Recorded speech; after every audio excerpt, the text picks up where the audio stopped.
সময় নিয়ে আজ বলব। সময় চলিয়া যায় নদীর স্রোতের প্রায়, যেজন না বলি তারে দিক শত দিক, বলিছে সোনার ঘড়ি টিক টিক টিক। সময়কে যে কীভাবে ব্যাখ্যা করবো বুঝে উঠতে পারছি না। সময় অমূল্য, সময় দামি। সময়কে নিয়ে সময়ের কে কারোর সাথে তুলনা করা যায় না। যে সময়কে অপব্যবহার করে তার দুঃখের শেষ থাকে না। সময়কে আমরা কখনোই যদি ধরে রাখা যেত আমাদের খুব সুবিধা হতো, কিন্তু সময়কে ধরে রাখা সম্ভব নয়।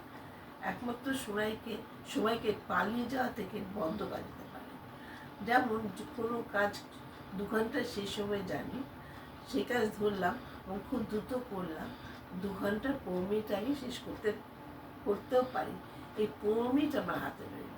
এই 15 মিনিট সময় আমরা অন্য একটা কাজে হাত দিতে পারি। এইভাবেই আমরা সময়কে ধরে রাখতে পারি। সত্যিকার সময়কে ধরে রাখা সম্ভব নয়।